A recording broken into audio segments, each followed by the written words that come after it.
আইন সেবা কর্তৃপক্ষের উদ্যোগে শনিবার রামঠাকুর পাঠশালা বালিকা বিদ্যালয়ে বাল্যবিবাহ রোধ সংক্রান্ত আইনে সচেতনতা শিবির ও বসি আঁকো প্রতিযোগিতার আয়োজন করা হয়। সেখানে প্রায় 168 জন ছাত্রছাত্রী অংশগ্রহণ করেছে।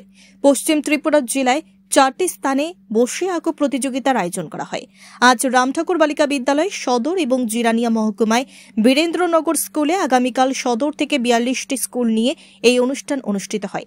আগামী 28শে এপ্রিল মোহনপুর মহকুমায় মোহনপুর এএসএস স্কুলে হবে এই ধরনের অনুষ্ঠান। Tripura state legal service authority অর্থাৎ ত্রিপুরা রাজ্য আইন সেবা কর্তৃপক্ষের সহযোগিতায় এবং পশ্চিম ত্রিপুরা জেলা আইন সেবা কর্তৃপক্ষের উদ্যোগে আজ আমরা রামঠাকুর বালিকা বিদ্যালয়ে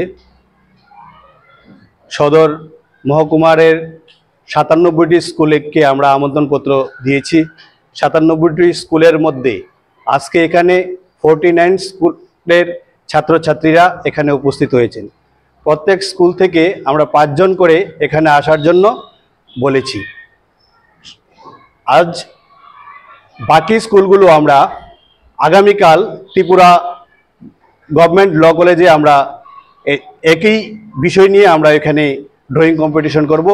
আজকের দিনে পশ্চিম ত্রিপুরা জেলা আইন সেবা কর্তৃপক্ষের উদ্যোগে মোহনপুরে এবং জিরানিয়া সাব ডিভিশনের আন্ডারে এবং সদরের 2টি মূলত 4টি আমরা কর্মসূচির ড্রয়িং কম্পিটিশন আমরা হাতে নিয়েছি।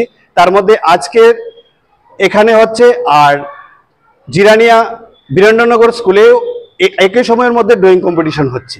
ড্রয়িং কম্পিটিশনের মূল উদ্দেশ্য হলো, থিম হলো 3 এফেক্ট অফ চাইল্ড ম্যারেজ, অর্থাৎ বাল্য বিবাহ হলে কি ধরনের সমস্যার সম্মুখীন হতে হয়। যেহেতু আমরা আইন নিয়ে কাজ করি, আইন সেবা কর্তৃপক্ষের আধিকারিকদের নজরে এসেছে